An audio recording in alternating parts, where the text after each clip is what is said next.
and expect Philippine-U.S. economic ties to strengthen further.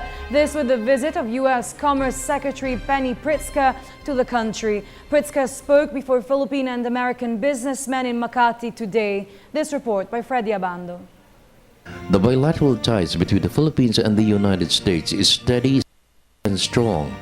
This was reiterated by U.S. Commerce Secretary Freddie Pritzker in a speech delivered before the Makati Business Club, the American Chamber of Commerce in the Philippines, and the Management Association of the Philippines. It reaffirms President Barack Obama's statement of America's ironclad commitment to the Philippine security in his recent state visit to Manila. The United States has made a long-term commitment to the region, and no matter what crisis or opportunity may emerge, our expanded presence here will remain a cornerstone of our foreign and economic policy. The United States is, always has been, and always will be a Pacific nation. Fundamentally, this U.S. government-wide commitment is comprised of 4 distinct areas: enhancing security, expanding prosperity, fostering democratic values, and advancing human dignity. I will focus today on the economic dimension of the rebalance, expanding our shared prosperity. This effort means deepening our trade and investment ties with existing partners.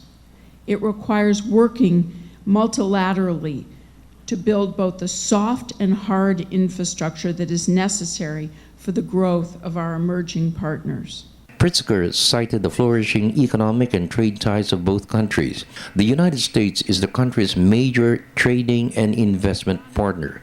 It is among the top destinations of exports. It is one of the biggest investors, especially in manufacturing. It is also a major source of tourist arrivals. Pritzker stressed America's solid commitment to Asia's economic prosperity, to include the Philippines, which has emerged as one of the best performing economies in the region.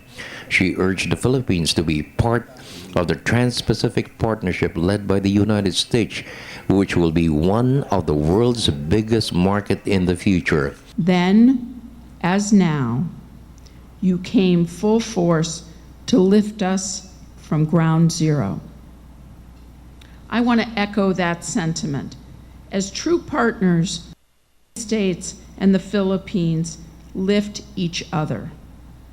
Our commitment remains steadfast, and our fortunes rise together. So on behalf of the Obama administration, our pledge is to partner with you and the many dynamic nations of the Asia Pacific to build on your economic progress and to bring greater prosperity to millions across the region, in the United States, and throughout the world. Pritzker vowed America's unwavering commitment as demonstrated by its response to the devastating impact of Typhoon Yolanda in the Visayan region. The United States was the very first to deploy its military assets for rescue and relief operations. The United States was here to help in the immediate aftermath of the storm. Americans and Filipinos worked side by side to rescue victims and deliver life-saving aid. We're still here, and we will continue to be as the Philippines rebuilds. All told, the United States provided nearly $90 million in assistance, and our military airlifted nearly 20,000 survivors and delivered more than 4 million pounds